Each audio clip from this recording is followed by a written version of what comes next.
Alright, we're doing the Truth About Phase 2.0 by Timmy FNBR, I think. Let's get into the video. Fall off. Faze doesn't have my back. You guys don't value me. I'm because of you guys.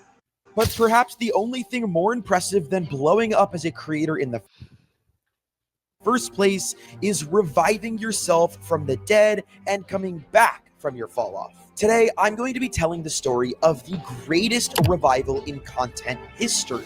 The story of a group of guys who brought their careers back from death row. Every single day. I'm trying to get 10 hours a day, bro. It's fucking hard, man. It's fucking hard when I wake up and I look in the mirror and I see disappointment, bro. I'm a fucking failure, bro. Not only to survive, but to absolutely dominate the content I don't know why it's scene. lagging so bad, A chat. lot of you love them, and probably just as many of you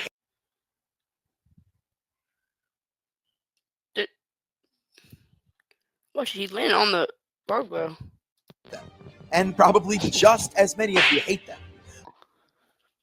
But nobody can doubt their relevance and their comeback. I'm honored to present the best content organization. Bro!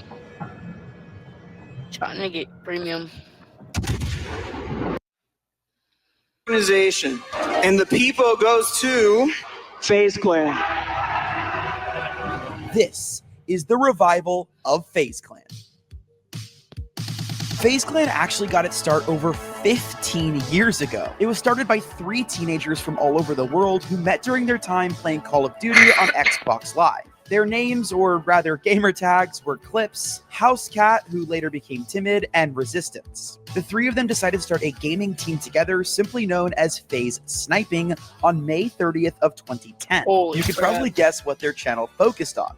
You guessed it, sniping. Well, Call of Duty trick shots to be more exact. Bro, what you chill, bro! Oh my god, I hit a fucking crane shot! At the time, He just redid that clip too, like a year ago. When I seen him redo that clip, I was actually shocked how he did it. Anyways, in the video. the world of gaming and esports on YouTube was absolutely nowhere near as big as it is today. Back then, the esports community was not only small, but also very rigid. There was no social media and trick shots. It was mostly just a bunch of old guys playing against each other in a room. But the guys at FaZe wanted to be different. They leveraged social media and hit trick shots and made crazy clips, which caused them to absolutely blow up. Golly, bro. See, if this is how we play COD today, it won't work.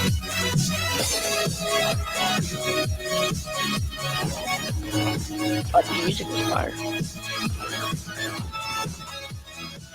On October 8th of 2012, FaZe hit 1 million subscribers. And while 1 million subscribers doesn't seem like a ton now, because a lot of people have reached that milestone, this was a huge deal back in 2012. I mean, there were probably only 100 or so channels that had reached this milestone then, so FaZe was ahead of the game. And because of all this popularity, the boys decided to move in together and launch the first ever FaZe house in November of 2014. And before we could talk about modern day FaZe, I thought it was important to share this history with you guys because this is the basis for everything that FaZe is today. But before we talk more about where these streamers came from and how they joined FaZe Clan, I think it's important you guys know what happened to FaZe in the years between 2014 and today. FaZe became one of the greatest Fortnite teams in the world. They dominated CSGO and did a whole bunch more great things for the gaming community. But they made one fatal mistake a few years ago that almost jeopardized the entire company. In July of 2022, FaZe decided to go public on the stock market, and it was an absolute disaster. On top of me losing a bunch of my own personal money in FaZe, a lot of other people did too, because over the course of the first few months, the stock plummeted from where it originally launched on the stock market. In September of 2022, later that year, it was announced that the business only had enough money left to make it to November of the next year. And for those of you who don't know anything about business or money, that's really bad.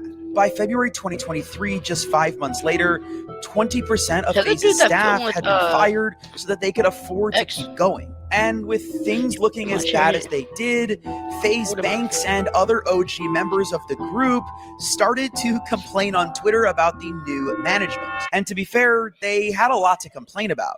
I mean, the company was falling apart from a monetary standpoint, but also all of the clout and energy behind the team that they had gained over the last 10 years was disappearing due to people's disappointment with the new organization. On April 4th, it was reported that Snoop Dogg is no longer on the board of directors for FaZe Clan. His presence on the board seemed to have upset many former members who felt they were misled by the signing of celebrities and not compensated properly for their part in building FaZe. Because of all of these factors, FaZe Clan ended up being bought out by a company called GameSquare in October for only $17 million.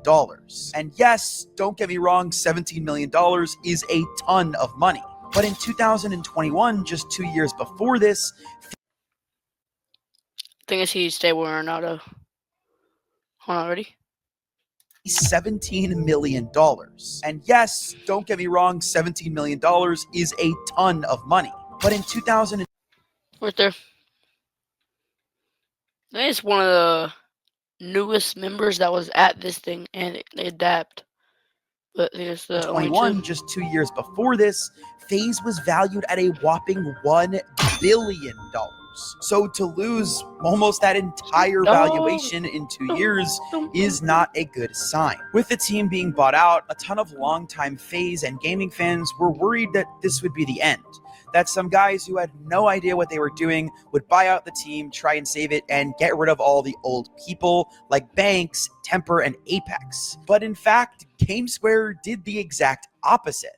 Some big news out there is the FaZe Clan merger with GameSquare has now officially been approved by all stockholders on both sides. Initially voted on by FaZe Clan stockholders, and now GameSquare stockholders coming to the same conclusion that is approving ultimately the merger between these two companies, GameSquare, to acquire or merge with FaZe Clan. And with it comes some big news, as we already I'm gonna get that out of the video. talked about, as people like Apex and Adapt will take up some big roles in the new FaZe Clan. And some bigger news out there, FaZe Banks is supposedly set to become the brand new FaZe Clan CEO. Turns out that they were speaking to Banks behind the scenes this whole time. Banks became the CEO, Temper became the president, and Apex was the COO. Finally, the company was back in the hands of the people that started all of this in the first place. For the first few months of this phase 2, let's call it, nothing really happened. The company was running like normal, and a few creators were dropped here and there, but nothing much changed. However, little did we know at the time, Banks, alongside Temper and Apex, were in the background cooking up a strategy that would launch FaZe back into the forefront of gaming. So on April 27th of 2023, FaZe came out of nowhere and made one of the biggest announcements in YouTube gaming history. They fired everyone. Well, not Imagine being able to build an app with your name on it, just by thinking about it. Meet Base 44. technically everyone, but pretty much everyone. And I mean, a lot of people left FaZe. 17 members of the gaming org were dropped all at once. This also included some of the legacy members like Blaze, Fakey, and Rain. So instead of being a team of almost 50, FaZe now only had 14 people on the roster. Some of the old members like Banks, Adapt, Apex, and Rug, but also some new members like Stable Ronaldo and Nick Merckx. It's really weird trying to help a team out when they don't want help, and still had so much love and passion for a team that I didn't even get paid to stay there. I stayed because I loved it. But this has been like a year in the making. I'm not stupid. They treated like we were stupid.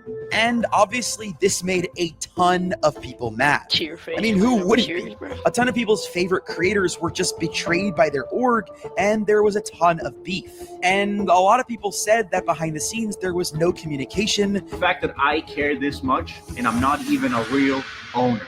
Everyone has made it very clear that I'm not an owner and I'm not even near any of the top dogs, and I don't matter for Some streamers even found out live on stream that they were being dropped. I think the only thing that sucked is being in FaZe for like close to 4 years. I didn't get a call, a DM, or anything from anybody. That's like what sucks. While a lot of people were upset that their favorite members were gone, many were also excited to see what this new roster was going to look like. In the coming days, FaZe would start to pick up some streamers that a lot of us may not have heard of yet. People like Blackboy Max, Jason the Ween, and Lacey, who those of my viewers who are from the Fortnite community definitely know.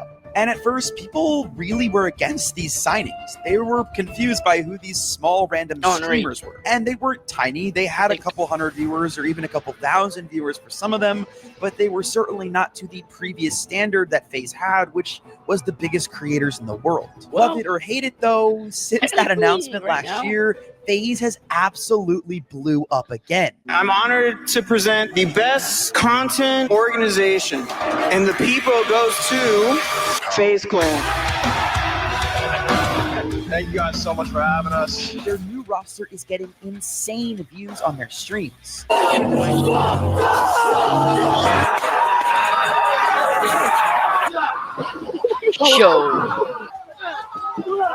They did a whole new channel for their new roster's content, and their videos are consistently reaching over 1 million views. And they even started a brand new FaZe content house. We are back.